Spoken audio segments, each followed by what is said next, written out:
I think we're live. And we are live, as my daughter calls me from Target, because apparently the $20 I sent her wasn't enough for whatever she needed. Hi, and welcome to the Jo and BDD Show. Happy Thursday, my friend. How Greetings. are you, Brooklyn? I am smashing. All Well, things considered, I'm smashing because I'm not stomping and I'm not crying. Sometimes I'm no, laughing, but smashing. but you're also not supping at Donald Trump's taint like Howard Nutlick just did in one of our dear leader cabinet meetings. This one as unhinged as the rest, but let's start with two headlines out of this puppy. We got, Mhm. as per usual, North Korea called and said that Howard Nutlick is embarrassing in his heaping praise of this dictator. Oh And no, that's not true. not, I mean, not technically, but at this point, would anything surprise us? So, No. so let's play that clip. First of all, before we play that clip, welcome, my friend Brooklyn. How are you? How are you, my friend? I am great. I'm fine. I'm handling my business and trying not to allow all the gaslighting light my gas.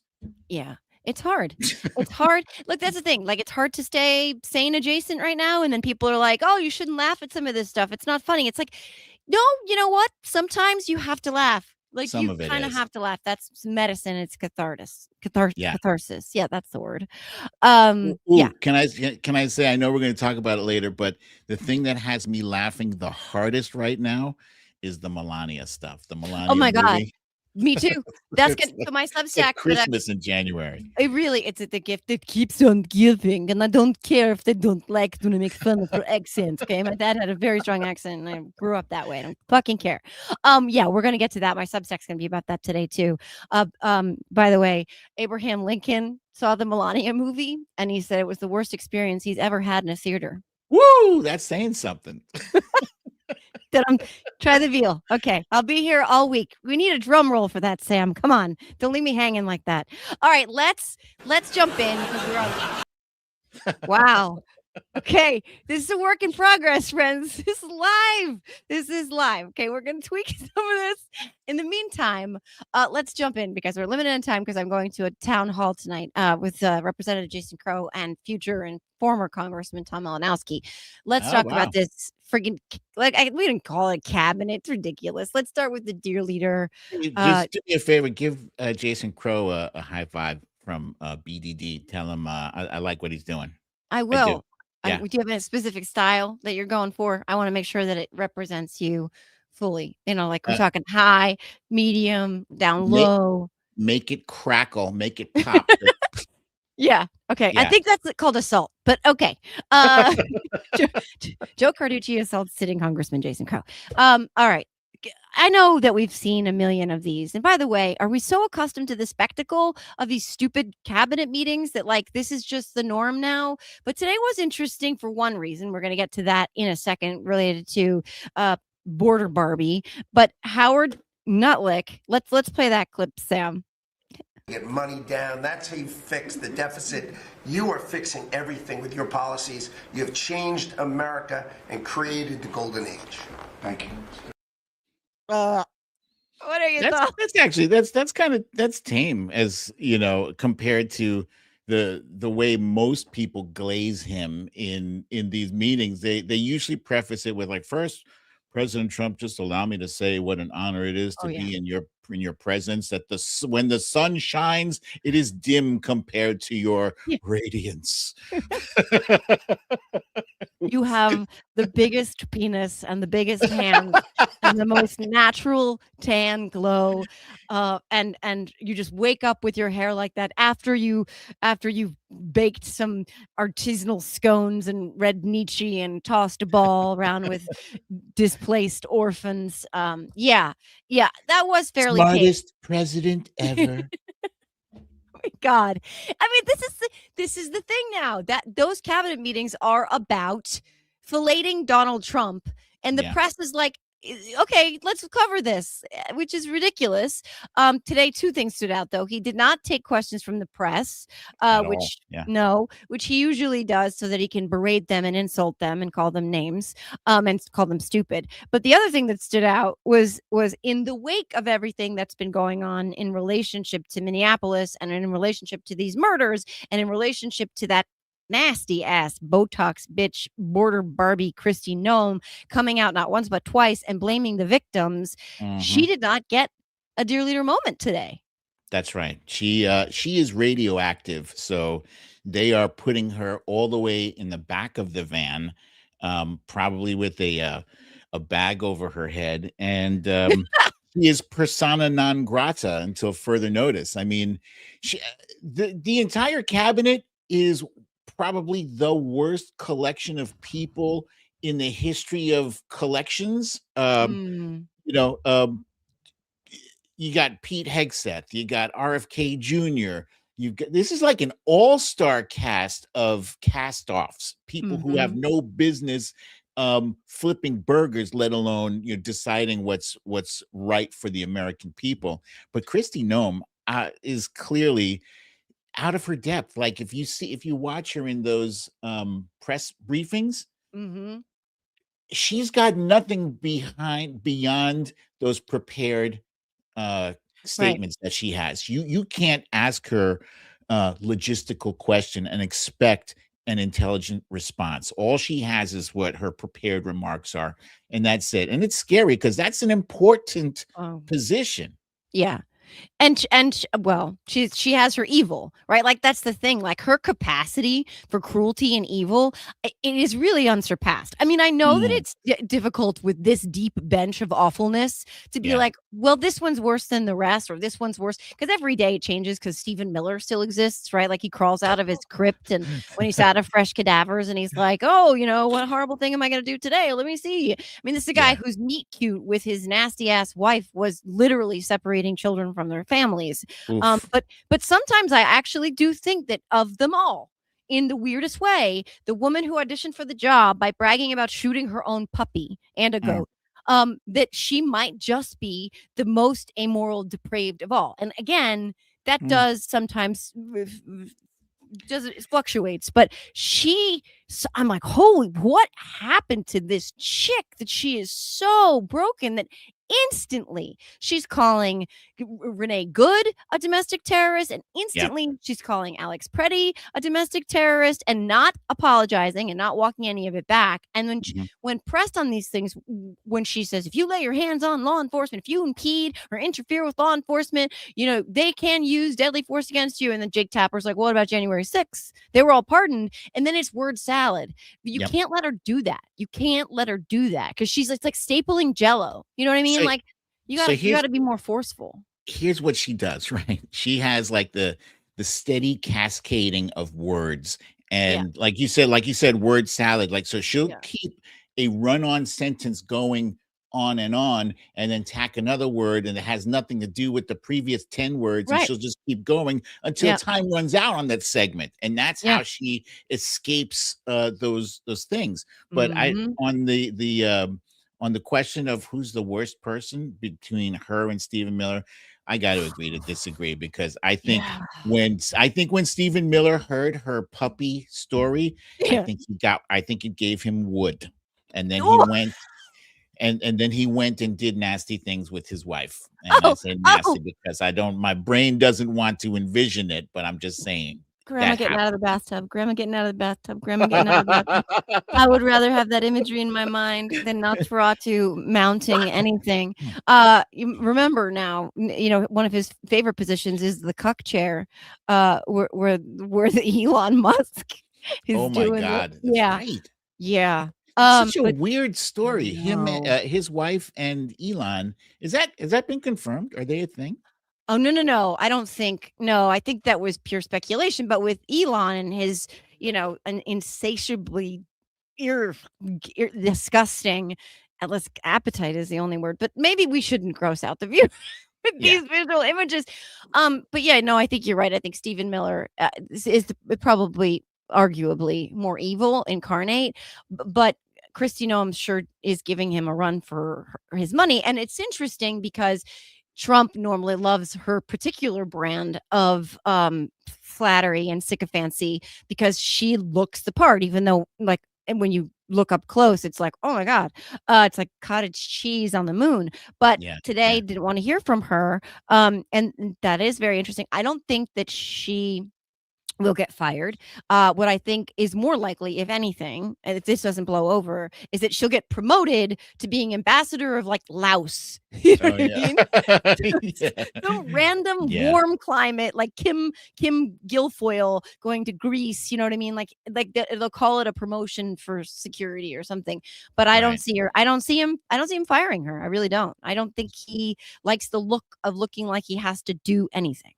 Well, yeah, I think you're right, and I think it's mainly because he can never admit that he's wrong Yeah. about anything, and No. which is weird because his first term, he fired a shit ton of Oh, yeah. people. So, but now he's more like he's just obstinate. Like he's made some Mhm. really horrendous, really objectively bad choices. And look, I'll say this: like, I'm not a fan of Trump, right? But at the same token, I would prefer if the people around him had some sense in their head. Like Marco Rubio was like when he first came in, Marco Mm. Rubio was a guy who had some gravitas. He had Yeah. some respect under his name. And now he's Mm-mm. just a lick spittle. He's just this a spineless, feckless sycophant. Yeah. And so he's completely unimpressive now. He was the one guy in that cabinet that was like, all right, that guy's kind of legit. But now there's nobody. And No. that's how this fascist authoritarian Mhm. wants it. He doesn't want anyone to challenge his authority. He wants Oh, to be no. able to make the worst possible decisions, and nobody with any cojones or guts or experience can push back and say, hey, let's not do this. Yeah, no, and it's very interesting because what got people fired was that in the first season of this shit show wasn't incompetence. It wasn't that they made him look bad. It was if they dared to push back in any way, if they weren't kissing the ring enough, if they weren't, layering on and lacquering him with this disgusting praise to meet his needs, if they dared have contrary opinions, that's when they had to go. And there's Like- nobody that will do that now. I Like- mean, that's one thing. Like you talk to, people who worked in the first version of this regime, a lot of the things that he's doing now have been many years in the making because once upon a time there were adults in the room like John Kelly who would say, no, you can't do that. Or Yep. Mark Esper, who was like, no, you can't shoot protesters. And Yep. and all of those guardrails are gone because what people are doing now is sort of just holding on. And I call it supping at his taint because they know that there's safety there, even though they're all competing for the same spot. But like, you can't criticize him or disagree with him, particularly publicly. And like we've had Signalgate where we should have seen several people fired. I mean, the Secretary of Defense, it's not the Department of War, even though that's Was going to cost nobody us. fired? Nobody was No, fired? no, we had one person removed. What was his name? Mike crap. Mike Crap. That's Mike good. Crap. Mike Wise, Cool, I yeah. forget what his name was. So whatever he was, whatever his position was, he was moved, I think, to the UN from that spot in where he was related to all of this. I maybe I'm wrong. Correct me in the chat if I'm wrong, if anybody was fired. But I think what happened was the Christi Noem shell game where they just moved him to the position that they were going to give to Oh. Elise Waltz. Mike Waltz. Okay. Right. But was he fired or was he moved? I don't remember. I feel like he was moved to the UN. Yes. So he got his most hysterical thing in the world. He got the position that was promised to Elise Stefanik, which is hilarious. So she left her leadership spot in Congress I love that because so she much. was promised this ambassadorship. Yes. So he got her spot. So he wasn't even fired. And Pete Hegseth clearly wasn't fired. So he doesn't fire anybody because as long as they keep fluffing him, that's all he really cares about. I mean, it's certainly incompetence. If incompetence mattered, and Bovino wasn't fired either. Bovino was just moved so that the optics looked better. Yeah. Like anybody who's like, oh yeah, I mean, yes, he's gone from Minneapolis, but if he resigns or he retires or whatever, great, super, fantastic. But that wasn't somebody who was fired. Well, of course, Bovino and Noem aren't going to be fired because, as Noem pointed out, I think it was yesterday, she said she didn't say the words "I was just following orders," but she said something to that effect, like I did what I Yes. was I did what I was told or whatever. Yep. And at the end of the day, what Trump wants, what Trump and President Stephen Miller want, is cruelty. And if you're Yes. not, if they're not seeing 10 new video clips of people of undocumented immigrant families crying, then somebody's in trouble, because that means the cruelty factor isn't up to 11. But Yeah. you mentioned earlier a couple of minutes ago about how there were people in Trump version 1.0 Yeah. that were holding him back from his worst impulses, like Mhm. Esper did Yeah. with the shooting people in legs. Now I got to Yep. ask you, because there's something in the news today that is relevant to this. The Fulton County um, uh, election office has been raided by the FBI. And didn't Mhm. Trump at some point while he was in office want to mess with the votes or something? I vaguely recall that from his first term. Am I Are right are you with that? talking about the 11,780 votes? Yes, Yeah. yes, yeah, I Yeah. think that's it. It's Yeah. funny because well, let's unpack some of this shit with the FBI, raiding the Fulton County election offices, because they're using the false pretense about this being about the 2020 election and his insatiable desire to prove that election was stolen from him. And they're going to go in and they're going to prove it, but that doesn't make any sense, and I'm going to tell you why, if you probably already know this. Because if there were federal crimes committed to that end, and they go in and they seize all this information now in 2026, they can't prosecute any of those crimes because the statute of limitation expired after 5 years. So that doesn't pass the smell test, right? That's bullshit. Mhm. So we have Yeah. to ask ourselves lots of questions here. Why is Tulsi Gabbard? Sam, can you show that picture? Why is the DNI? So Why? shady. What the hell is she doing there? And Yeah. and why? But also, what does this indicate for what we should be expecting in terms of fuckery going into these midterms and beyond? Because Yeah. this is bad news. They've tried to strong arm Minnesota into giving them their voter rolls. Nice Yep. little state you have here. Nice little human beings you have here. Be a shame if something happened to them. Give us your Yep. voter rolls and we'll go away. Mhm. And so they're just gonna grab states that won't comply, because Georgia would not comply. They were one of the few red states that wouldn't comply and give them their voter rolls. So they're just going to go in and grab it. And I mean, I am not an election expert, but giving this FBI and this regime that kind of information, that seems like it's really bad, because they can do so many things with that stuff. They can target to disenfranchise. They can remove people, flat out remove Yep. them from the roles themselves. Yep. They're on the inside. It's like a virus in your computer. What this regime does is they cast aspersions first, and then they ask questions like way, way, way, way later. They'll call you a Mhm. domestic terrorist, and then let the general public uh, digest and consume and digest that. And then when it's proved later down the road that you are in fact not a domestic terrorist, the damage is already done. Mhm. So the purpose of this, whether or not they are doing real material damage, like as you suggested, removing thousands upon thousands of people from the voter rolls by claiming that these are illegitimate voters, Yep. when really they are legitimate. But you know what they can do is mix in some small numbers of illegitimate voters that they probably manufactured themselves, mix them with legitimate voters and say, you know, there's fraud. There's fraud. That's their whole thing. This entire term has been fraud is our skeleton key to give us access and permission to do anything that we want to do. Right. And it's absolute bullshit. This is the thing that I was concerned about with the National Guard, right? When he started slowly but surely putting National Guard here and National Guard there, that's like a test drive.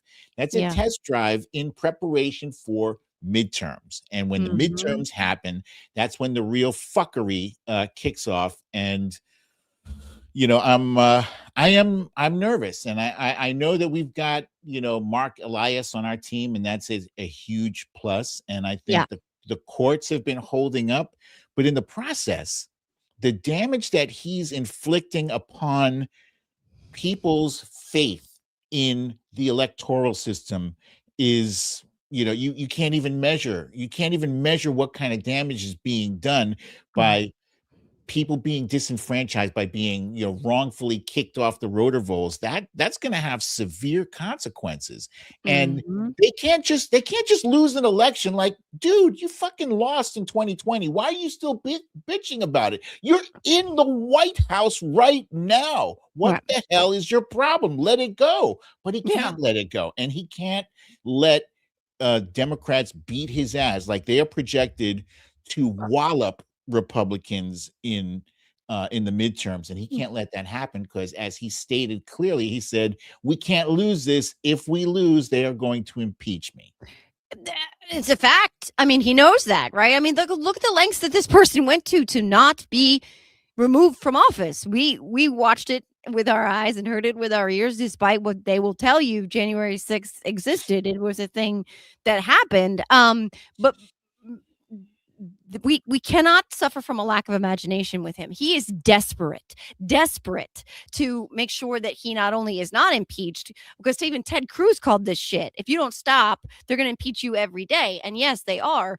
So he's desperate. He's going to every length he could possibly employ to make sure that doesn't happen. And he will not stop there is nothing that he will not do, guys. He is a cornered, desperate creature. They know he's underwater with uneducated white men right now. Okay, like just think about that. His sweet spot.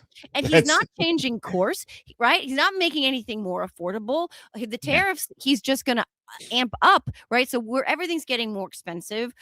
He's not acting like he needs to change course at all, because he's not planning on having a free and fair election. But let's pivot for a minute to something a slightly more lighthearted, but also a distraction, but also just as fucked up, which is Melania the movie. Can we I just want to Melania the movie, like the narcissism, the narcissists that stick together, whatever that expression is, birds of a feather. So this is hilarious to me. Not a single ticket sold for the opening night of Melania at Boston's largest movie theater. This is fucking hysterical. And I know that it's an incredibly dark time, and I know that there's incredibly serious stuff, democracy ending, life-threatening, horrible, dark stuff going on right now. But if it's okay to find, and I think it is, some things that are just so absurd that make you laugh out loud, it is this. They a $28 million movie directed by a dude who's in the Epstein file and incredibly accused of sexual assault. Let's just your thoughts. It is my favorite thing right now. It's my favorite thing. And I was just scrolling through all the tweets where people are showing screenshots of all these unbought tickets. I think I saw Scotland. Nobody is touching that. And rightfully so. This is the woman who proudly wore that coat. I really don't care. Do you could not possibly be any more tone deaf than that. And I'm not giving her a pass on that. I'm not giving her a pass on plagiarizing Michelle Obama's speech. I'm not giving her a pass on what she did to the Rose Garden. I'm not giving her a pass on the fact that she stands by this guy Oh, who yeah. is a pedophile protector, knowing Mhm. she knows damn well, she knows better than most of us how wicked he is, because she was part of that whole scene. I heard, and I'm repeating hearsay, but whatever. I heard that she was with Epstein before she was with Trump. I don't know if it's true, but it feels true. That's what Michael Wolff said, and, like, whatever you think about Michael Wolff and his relationship with Jeffrey Epstein, that is one of his contentions, that and it was interesting because this one went kind of viral last week where Trump was talking about this stupid fucking movie, and I said, "Does it open with Epstein giving her to you after he fucked her?" Oh. Because that's Michael Wolff's story, right? And you know what? Like, the math on this shit, look, can we just they're telling us that this woman is an Einstein visa recipient. Okay, again, my dad came here from Lebanon as a teenager. He spoke with broken English and a very heavy accent my entire life. So I throw no shame towards people who have accents, but she can't even she can't even put together a coherent sentence, okay, in any language. We're supposed to believe that she's fluent in like as many languages as Trump ended wars. Give me a break. I think they misspelled. I think she's so stupid that they misspelled the Epstein and came up with Einstein, because that's probably the visa that she came here on. Yeah, You know what I mean? Epstein Like, visa. we're supposed to think that she's a genius. She's such a genius. She had to plagiarize, like you said, Michelle Obama's speech. But also, like, can we just read the fucking room? Like, look around. Who in their right mind is like, you know what? We need guys. Yeah, hold on. Stuff right? nobody asked for. Right? Like, I know that there's a VA nurse who spent his entire life trying to do good work for the people and serving veterans. And I know that he just got executed and shot. His body was riddled 10 times with bullets while I was laying there on a sidewalk. And I know that I can't afford a can of tuna right now. But could we just please, pretty please, with sugar on top, can we please have a Melania Trump movie coupled with a 3-part fucking docuseries? Really? My dream is that that her movie finishes with negative numbers from people requesting refunds at the box office. I want my money back now. Could you imagine though the miscalculation of thinking that was somehow going to be entertaining? Like, terrible. But like with Sam, I don't know if Sam has this picture, but I don't know if he does. But the hilarity here, they're so desperate to make it look like people are going to see this trash that they are paying people. They're running ads on Craigslist. There it is. No. Craigslist ads. You get the ticket for free. Hey, bonus. They'll give you $50. But here's the kicker. Wow. Must remain in scene for the entirety of the film. Oh, that's embarrassing. This is a war crime. This is punishable by like this. You can't leave the chef's kiss. Why? I mean, why? There's so much fakery going on that side there, and it's funny that Donald Trump. You know what? How they say every accusation is a confession. Like, he accuses people of fakery, and we do have to touch on the Ilhan Omar attack at some point before we wrap, and we only have a few minutes left to go. But he's busy accusing everybody of fakery, including accusing Ilhan Omar of having staged the attack on herself, which is absurd. Also, can we get into that? Yeah. Also, like you just said, every accusation is a confession. I mean, right? Like, gee, it's awfully weird. Evander Holyfield entered the chat because Evander Holyfield's ear is never going to be the same. And he was bit. He wasn't shot with an AR-15. Okay. Yeah. So you draw the conclusions you will, but if you're going to accuse someone else of faking something, by the way, we've learned it's apple cider vinegar, and I don't know if Sam has that clip, but right. Let me tell you, Ilhan Omar is the energy that we need now. She's a badass. She's a badass. She stayed there. She had her fist cocked, ready to slam that dude instantly. She said security saved him from her. That is the energy that we need right now. I love that, Yeah. but I don't love that Donald Trump is responsible once again, his rhetoric, right, for getting people threatened. We saw this with That's Maxwell right. Frost.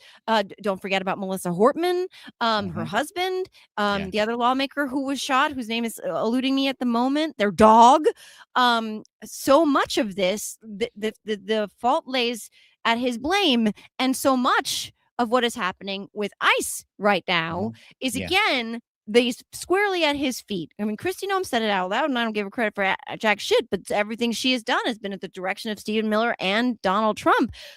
To that end, that right now we are also some very recent news that they have voted to, for the moment, to block funding to ICE. Sam, can you show that clip? Democrats and 7 Republicans have voted not to fund ICE. The Republican list is absolutely bizarre, by the way, and I don't know, I don't understand that. I guess we don't have that, but I thought we did. Congress play. But for the moment, Obviously, the okay, here we go. government Here we could go. partially shut down again on Friday if Democrats vote against this DHS funding measure. My question for you, Senator, are you prepared to vote against DHS funding if it means partially shutting down the government? Again, coming on the heels of an incredibly long shutdown. Well, I'm not giving ICE or Border Patrol another dime, given how these agencies are operating.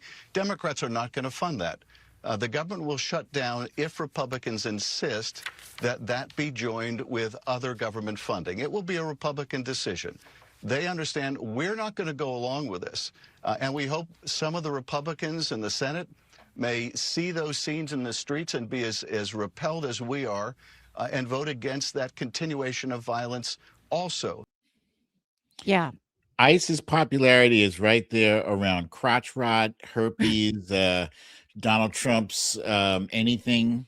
They are horrendous. So we're on the right side. We're not just on the right side because of popularity. We're on the right side of this issue because we can see, like, you shouldn't be shooting United States citizens. You shouldn't be breaking down people's doors without due process, without a warrant signed by a judge. You shouldn't be profiling people on the street based on their skin color, their accent. I heard people the other day, I'm asking you for your papers because you have an accent. And the guy was said back to him, was like, you have an accent too. And then they arrested him. Yeah. I am currently carrying my passport on me wherever I go because I'm a man of color. And if I don't say anything, a lot of people think I look Dominican or Puerto Rican, so I am just as likely to be grabbed at some point. And so I got to have that on me every day. I never had to have that before. It's insane that in my own country, I was born here. My parents were born here. What the actual fuck, America? Come on. No, I mean, I had Aaron Rupar on the podcast yesterday, and he lives in Minneapolis. He's from Minnesota. His mom lives in the same town Pete Hegseth is from. And what he was describing when I was listening to him talk about what they've been enduring there, they have all these signal chats, kind of like an underground railroad communication system, so that they can warn people in town about where ICE is. You know how those harrowing, haunting sounds of people saying, stay inside, they're here. Like, this is the United States of America in the year 2026. And I can't stop thinking about a meme I saw. I'm sure you've seen it. I'm sure lots of people have seen it, of somewhere there is a little girl in her attic and she's afraid, and she is writing about what ICE is doing right now. This like is Anne where Frank. This is where we are as the United States of America. Aaron said that people can't take out their garbage cans because they're getting snatched taking out their garbage cans. ICE is setting up shop at bus stops and schools to snatch parents. And this is we're going to close church too. Churches, right? We're gonna close with unfortunately what is not uplifting and or happy information and or conversation, but that these are the times that we live in. We have to carry it on, Bring it. and somehow, right? ICE is Yeah. also here in my town. I found out today before we started recording that ICE has been spotted here in my town in New Jersey. And I'm just going to put this out there. People, you can Google where I live, but if you live in Hackettstown, New Jersey, right now, you need to be warned that ICE is here. We don't know what they're doing yet, but it's all throughout our community forum. There's lots of people texting about it, so be aware. We have we have a beautiful, diverse, amazing tapestry of a community here. But when I think about what ICE is doing, one of the stories that got a little bit lost, because unfortunately we had more horror to grapple with when Alex Preddy got shot, was right before he got shot. The story we were talking about was the little 5-year-old boy in the floppy-eared hat named Liam Ramos. Yeah. Liam Ramos is 5 years old, and he was used. I'm going to try not to ugly cry because I got to go somewhere after this. He was used as bait by ICE or Border Control. I don't remember which one. Border Patrol, to go to his front door when he came home from school with his backpack still on his back and get adults who loved him to come out while his dad was running, because his dad was scared, and they used him to lure other human beings. And when that didn't work, they kidnapped him and his dad, and they sent them to Texas. Yeah. This 5-year-old boy whose existence is Minneapolis, his existence is with his family, with his mother, with his belongings. They kidnapped him and put him in Texas. And yesterday, try not to ugly cry, Congresswoman Jasmine Crockett and Congressman Joaquin Castro were able to finally visit this ICE detention center in Texas, and they checked in on Liam and his father. And Sam, could you put that picture up, please? Oh my God. This was at 1:00 in the afternoon, and Liam's sleeping because his father said he's deeply depressed and he mostly sleeps. He's not eating. He talks about missing his mommy. He talks about missing his friends, his toys, his things. And he is there for what? Is he the worst of the worst? Is he a gangbanger, a criminal, a murderer? He's a 5-year-old, and he's not the only one. He's not the only one. And that story should not get lost in all of this, and we have to keep talking about that. And if ICE is where you are, like they are here now, we have to be diligent. We have to be good neighbors and good humans and good people.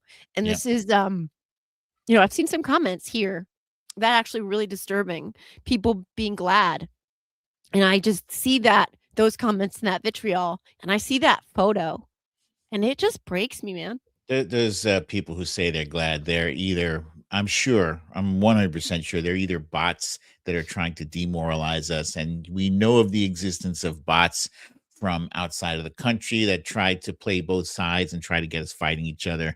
There's plenty of them out there. But there are also some small dick energy pieces of shit out there too. The ones with the flaming, the flaming skull avatar, or there's a picture of a car. My name is Johnny. And these are the incels, the guys who can't get a date, the guys who can't talk to a girl. They're afraid of their small peen size, can't get them any action. That's how they get down. So the only thing that moves them is cruelty to others, because they feel like pieces of shit. So they want to make other people feel shitty too. So I try not to give them any oxygen at all. When I see those comments, I just mute or block or whatever. I got no time for your bullshit. No, but you're 100% right. What's disturbing to me about these comments that I saw is that these are people who have their names on it. These are my neighbors. These are people who live in my town. These are people who live in my community, who one of them said if they should pay the same as we pay, and if they don't, they should go. And it's like, you fucking idiot. They pay their taxes. The billionaires that you worship are the ones who don't. But it's an abstract for people until it comes and knocks on their door, right? And that's the thing. You idiots who are applauding this right now, you actually somewhere in that deluded, empty cranium, that gigantic cranium up there, think this stops with the people that you don't like, or the people you think you don't like, or the people you think are coming for your shit when they're actually the ones who are making it easier for you to get shit. You think that's going to stop at their door? That's not how fascism works. Nope. It's not if, it is when. First they came for. That is a cautionary tale for a fucking reason. And so these people in my community who are like, yeah, this is what I voted for, be careful of what you wish for. Because Renee Good's dad was a Trumper. He probably still is. And his daughter is not here anymore. Oh, that's right. Yeah, I forgot about that, because now Trump was trying to backtrack the other day and said, her father was a fan of Trump. I hope he still is. Do you believe he said that? Of course. I hope he still feels that way after my guys murdered his little girl. But, knowing MAGA, I wouldn't be surprised if he still was a fan of Trump. Yeah. I wouldn't be surprised. That's sad. It is. I mean, he has said he could stand in the middle of Fifth Avenue and shoot someone and not lose any voters. And I believe that is true. I believe that he could stand in the middle of Fifth Avenue and club a baby seal with one hand while burning the American flag with the other, while sucking Vladimir Putin's dick and saying death to America and paying for abortions at the same time, live stream it and charge people their mortgages, and he wouldn't lose any voters. That's where they are. That's where the cult is. That's where the hardliners are, because he gave them something so powerful, something that is more valuable to them than anything else could ever be. And he told them that everything that is wrong in their lives is somebody else's fault. And that's all they need. He said, I hate who you hate. I blame them for your shitty house and your shitty job and your shitty wife and your shitty car and your lack of fucking education. I hate them too, and that's all it takes. That's all it took. That's the secret sauce. That's all they think they need. That's it. So they'll never move. He can do whatever he wants, and they'll never leave him. The only thing I see that tends to move the needle is like the rear view mirror wisdom, like after it's already come and caught up to you, the face eating leopard has eaten your face, and you're like, oh my goodness, I never thought the face eating leopard would eat my face. Right. Right. And it's sad. And I think we have to just keep pushing forward. We have to fight to get the correct information out there and let people know what actually is going on. Because I think there are bubbles out there that people exist in Fox News, for instance. And even in Fox News, occasionally some truth tends to break through. I saw Sean Hannity the other day on Fox saying that he believed the Home Depot raids were crossing the line. So people going to Home Depot and grabbing up, Juan and Pedro, who are just there, just trying to, work and be productive members of society. He thinks that's wrong. So that's interesting. It's not a big deal, but coming from him, who he only repeats the Trump line, that is something. That means like, okay, something is off limits. So yeah, where do they go? And I know we are over and I really have to go because I'm going to be late, but I had Ezra Levin on, the co-founder of Indivisible, today and a couple of hours ago. And one of the things we talked about is that Indivisible and the ACLU are providing trainings on how to teach people how to record what they're doing, because those videos that people are taking, first of all, they are they are the reason that we know what happened to Alex Preddy and to Renee Good, right? Because we know that this regime would not be forthcoming. They, even despite what we saw with our eyes and ears, they still tried to gaslight us into believing that it wasn't. And now they're really, really backtracking because there's so much overwhelming evidence. But Indivisible and the ACLU and so many other groups in this No Kings Alliance are teaching people how to be good recorders.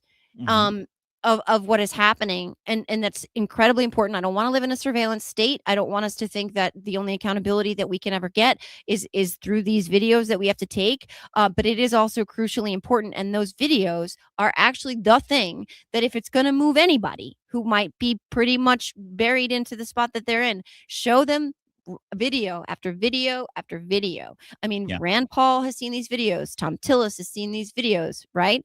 And they're look, I it's upside down to say, but I'm going to say it. I wish more Republicans could do what Rand Paul is doing right now. No, you're But here we absolutely are. Yeah. Yeah, So absolutely right. You guys should continue to film, because, as Joe said, you are helping to hold people accountable, and you are also possibly saving lives. Yep. That I just saw just yesterday, another video surfaced of Alex Preddy showing him spitting at the car and kicking and breaking the taillight on it. And of course, MAGA was like, "Oh, look! It's proof that what, you stupid morons? What No. if you spit on a car? Is that now that's a death sentence now? If you damage someone's taillight, you deserve to die? Is that your logic now? Well, But the fact that he was armed then also, oh, you want to take people's guns away? Because some of us can get on board with that, but I don't think the general public would agree that you should be disarmed because you happen to be carrying a weapon when you get into a fender bender with the Fed. Yeah, it's All of a sudden hilarious. they're licking the boots of the Feds now. That's Yeah. that's Yeah, their thing. all It's these sad. 2A homosexuals, right? And all the states' rights folks are like, "That's right, take their voter rolls," and like, "That's right, take my guns away, and I should be executed because I had the audacity to carry a legal firearm concealed in a state where I don't have to disclose that I have a firearm unless you demand an answer about whether I have a firearm." With that, we do have to go because I'm gonna be late for this town hall. But thank you to my friend, as always, Brooklyn Dad Defiant. Thank you to everybody here watching and everybody in the comments. Even you trolls, thank you for the engagement. We love you too. And we're here actually fighting for your rights too.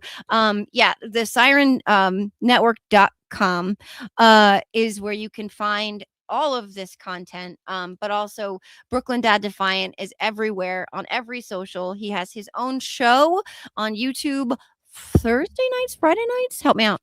It's Wednesday. It was last night. Wednesday night. Whip, And cool, whip.